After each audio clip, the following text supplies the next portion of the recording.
प्लांट्स के जिकमदिनो per day time के د प्लांट्स ना बहार रोزي ऑक्सीजन او प्लांट ته دننه طرف ته ځي کاربن ډای اکساید ځکه په ډے ټایم کې په پلانټس کې کم یو پروسس کیږي نو هغه کیږي فوټوسنتھسس نو فوټوسنتھسس پروسس کې پلانټس چې کوم دي نو کاربن ډای اکساید د هایدروجن H2O سره کمباین کیږي هغې نه C6H12O6 ورسره چې کوم دی نو 12O2 جوړیږي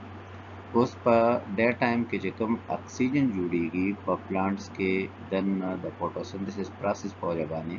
نو د اکسیجن مقدار انتهایی سیوا دی نو د هغې په وجه باندې پلانټس چې کوم دی نو ځان ته د هغې اکسیجن نه چې کوم فوټوسنتھسس کې جوړیږي هغه استعمالي په ریسپایریشن کې او چې کوم سیوایي اکسیجن وي نو هغه بهر راځي او په نایټ ټایم کې چونکې په پلانټس کې بیا پروسس اف فوټوسنتھسس نه کیږي نو فوټوسنتھسس د دې په وجه باندې پلانټس چې کوم دی نو په نایټ ټایم کې اکسیجن چې کوم دی نو هغه اخلي او کاربن ډای اکساید ریلیز کوي اوس په پلانټس کې چې کوم موږ سره د پروسس کیږي د ایکسچینج اف ګیسز نو دا موږ سره د اوټر سرفیس اف سټیم او لیف او روټ کی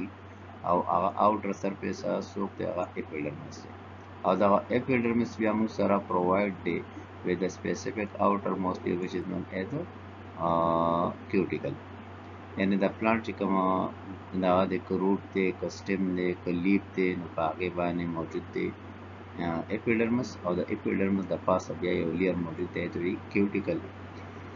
اوس په دې اپیډرمس کې چې کوم دی نو بیا سمال پورز دي او دغه چې کوم سمال پورز دي از نون ایز سټومیټا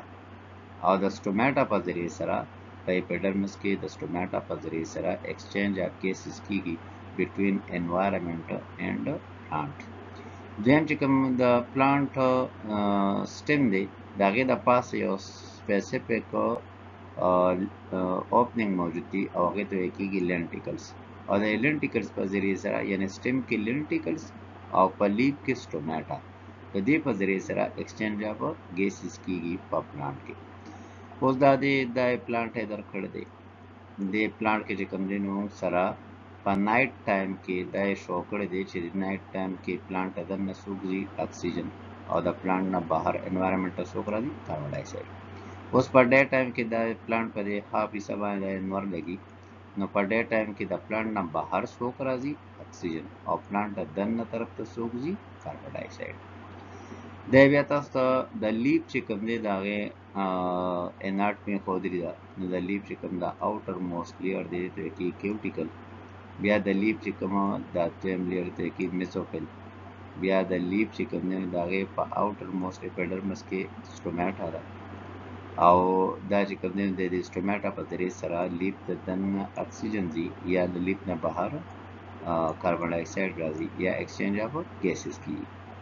دې خوا دا بل ډایګرام یې ته شو کړی دی نو دا سټیم اف پلانټ دی او په سټیم اف پلانټ کې چې کوم دی کې دا اوپننګ دی او دې اوپننګ ته څه کې دس نون ایز ا لینټیکل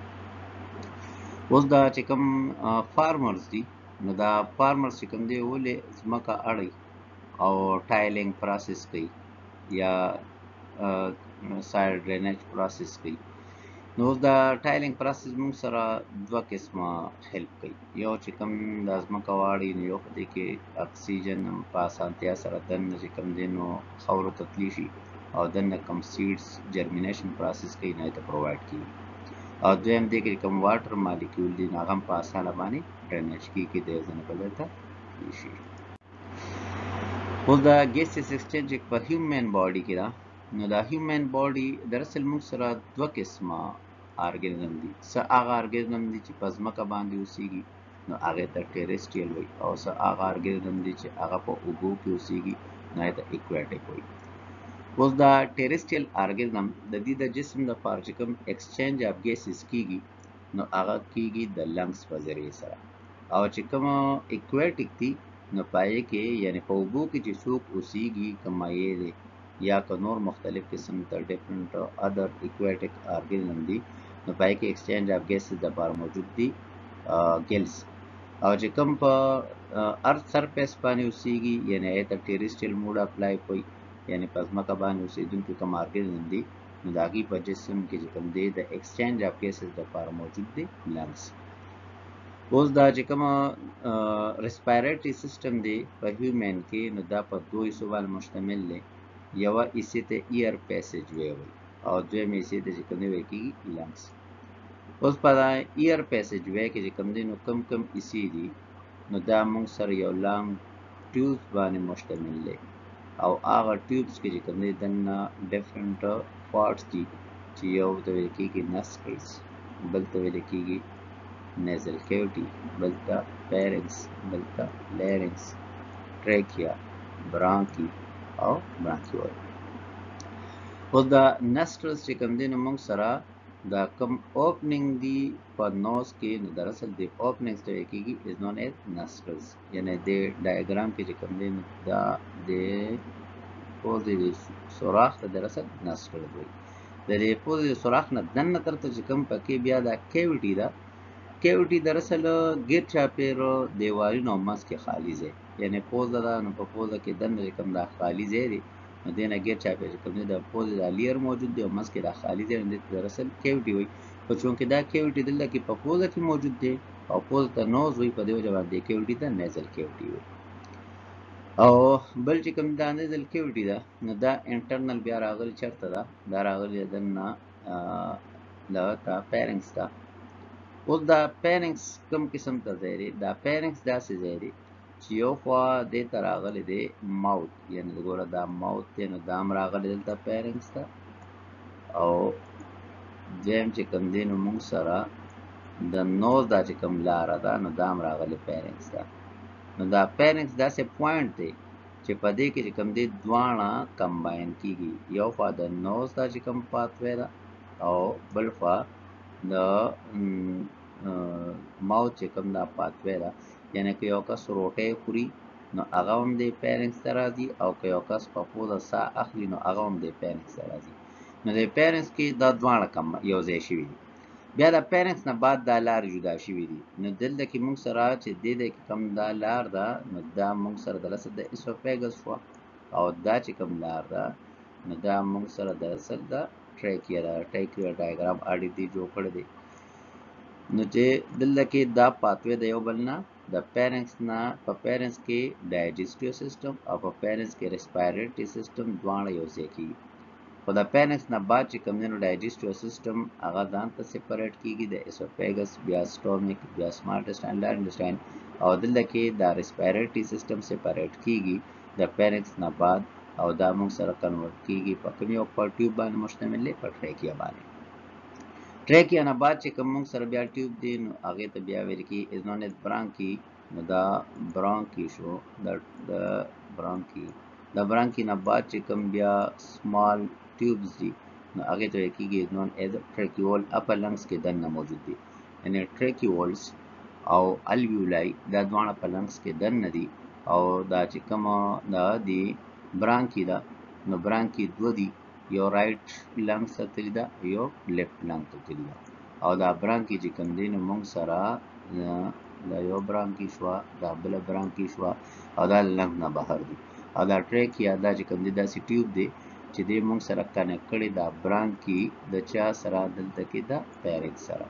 او دا پیرنګس دا داسې کیویټي ده چې دې ته دوه قسمه څیزونه کمباین راتلی شي د نوز د طرف نه ایر او د ماوت د طرف نه فوډ یعنی چې کوم ریسپایریټري سیستم دی او ډایجسټیو سیستم دی دا دواړه کمباین کېږي په پیرنګس کې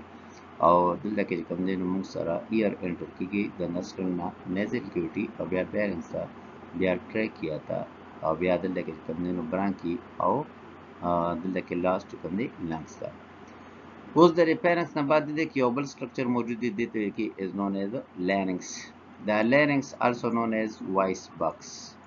نو د لارنګس کې چې کوم دی نو دې کې پردې لګېدلي ممبرین لګېدلي دي او د هغې په ذریعې سره چې کوم دی نو ساوند پروډیوس کېږي نو ساوند پروډیوسینګ چې کوم آرګن دی هغې ته ویل کېږي از نون ایز لارنګس.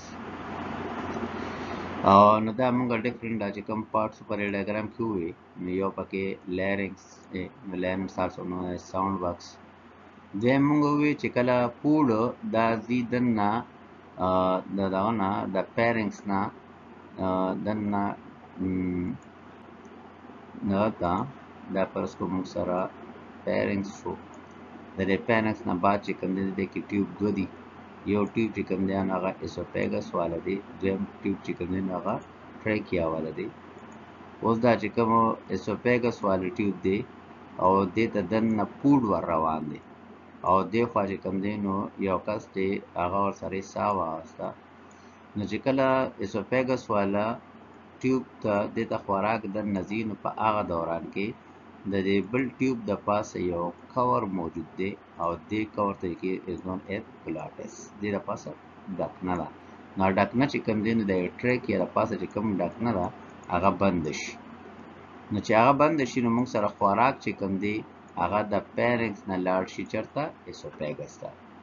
دا اسوفیګس دی اوس د دې پیرنګس نه خوراک اسوفیګس ته تلل نو په هغه دوران کې موږ سره د دې ټریکیا د پاسه دلته کې یو کورینګ دی او ته ګلاټس وی او ګلاټس چې کوم دی نو موږ سره دا ټریکیا چې کوم اپر کیویټي دا هغه ته هغه کورینګ ته کې اپیګلاټس او کیویټي ته کې ګلاټس نو ګلاټس چې کوم دی اپیګلاټس په ذریعہ سره کور شي بیا موږ سره چې کوم دی نو د ټریکیا نه بعد دا ګیس راشي چرته کارټیجي سرنګ باندې دا ټریکیا مشتمل ده او دا هارشو شیپ لګنه 16 یا 20 سی شیپ سټرکچر باندې مشتمل ده دینه بعد چې کوم دی دا موږ سره بیا ګیس راشي برانکی ده او دا برانکی چې کوم دی بیا ګیس راشي برانکیول ده برانکیول او الویولای دا دوه چې کوم دی موږ سره په لنګس کې دننه دي او برانکی چې کوم دی د لنګ نه بهر دی او برانکیول چې کوم دا په لارج نمبر کې دی او برانکی په 2 نمبر کې دی برانکی په تعداد له سره صرف 2 بیا موږ سره کوم دا لنګز دی نو لنګز موجود دی په چیسټ کیویټي کې او لنګز چې کوم دی نو دو دي او لنګز چې کوم دی نه دینه لور طرف ته څوک موجود دی نه لور طرف ته ډایفرام موجود دی او لنګز چې کوم دا بریثینګ پروسس چې کوم میکانیزم دی نو دا موږ سره په دوه فیزز کې کیږي یو لنګز کې چې کله د هوا پریشر کم شي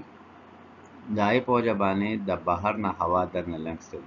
دویم چې کله په لنګس کې د هوا پریشر سیوا شي نو موږ سره د لنګ نه هوا چې کوم دی نو بهر انوایرنمنت ته راځي اوس هغه پیس چې پای کې د بهر نه هوا دنه باډي ته ځي نه ته انسپایریشن وي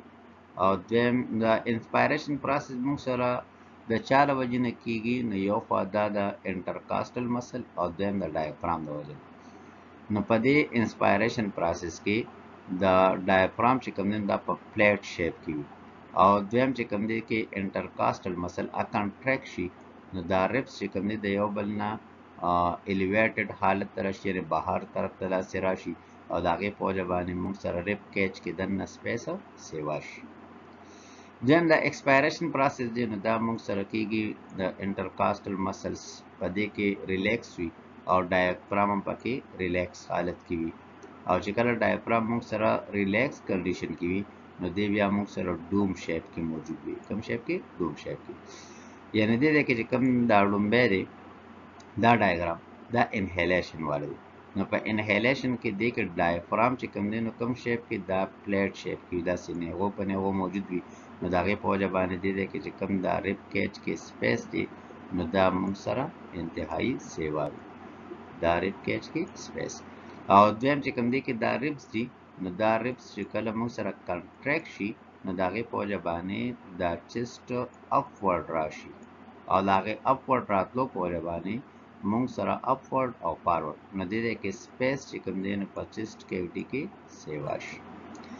دا سیکنډ ډایګرام چې موږ سره ایکسهلیشن والا دی نو په دې کې ډایفرام چې کوم دی نو موجود دی ان دی فارم اف ډوم شیپ دې کې ډایفرام په ډوم شیپ سټرکچر کې داسې دی سی شیپ دی دویم دې کې چې کوم دا ریبس جندا ریلیکس حالت کې او چې ریبس کله په ریلیکس حالت کې وي نو دا موږ سره ډاونورډ دن سینې طرف ته دن طرف ته ځي دای په وجه باندې دلته کې چې کوم لنګز دی نو لنګز نه په خپل راغونډيږي او نه لنګز په خپل کولاوي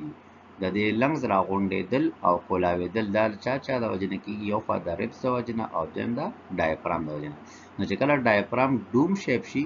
او دا ریبس دا ډاونورډ طرف ته راشي، نو د هغې په وجه باندې موږ سره سپیس د لنګز دپاره کم شي، نو هوا د لنګز نه بهر راشي. او چې کله په دې ډایګرام کې چې کله موږ سره دا ډایفرام دا سټریټ حالت ته لړ شي او دویم چې کوم دا ریبس دي دا کنټریکټ شي، نو دې کې سپیس په چیسټ کېویټي کې سیوا شي او هوا د بهر نه دننه ته لاړ شي.